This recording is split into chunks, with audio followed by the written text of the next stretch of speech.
男人本打算来酒吧帮情人还高利贷，可不料他刚跟着对方来到大厅，面前就突然被扔出来一包现金，紧接着里面便噼里啪啦的响了起来，吓得男人立马找地方躲避，而躲在暗处的黑衣人眼看时机成熟，当即便拿出准备好的手套，死死地捂住了贺刚的嘴巴，将其捂晕了过去。虽然刘天也看着对方带走贺刚时很想上去营救，但是当他看到对方凶神恶煞的脸后，却立马就做了一个重要的决定，那就是他要利用对方，让自己成功越过贺彪跟幕后的老板交易。只是由于他并不知道对方到底是谁，所以他便假惺惺的找到贺彪，让他去报警。毕竟警察在找人这块是最在行的，可贺彪却担心警方找到贺刚后会牵扯出其他犯法的事，所以他说什么都不会选择报警。然而就在二人还在商量怎么找到贺刚的时候，不料这时贺彪竟突然接到了一个陌生电话。彪子，大乐园是我炸的，你弟弟在我这儿呢。朋友怎么称呼？苏洪宝。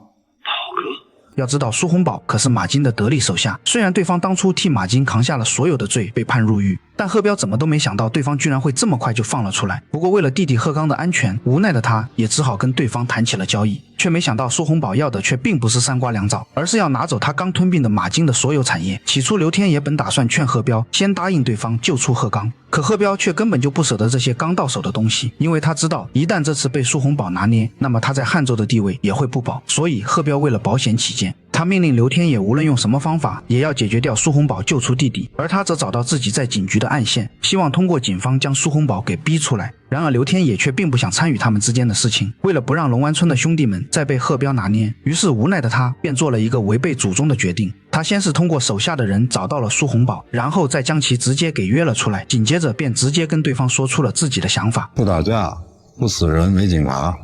该是我的一样也不会少啊！你信我一回。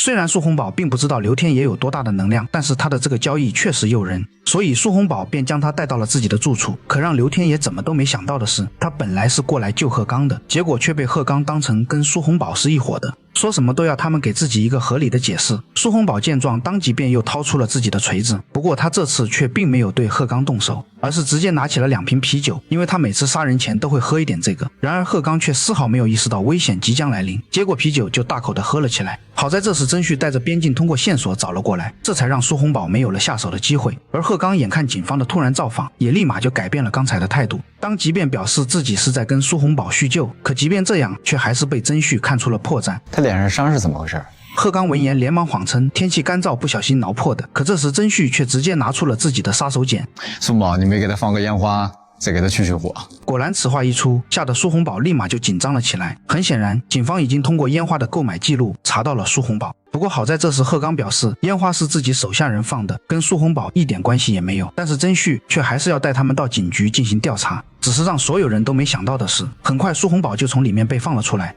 哎呦，你怎么看？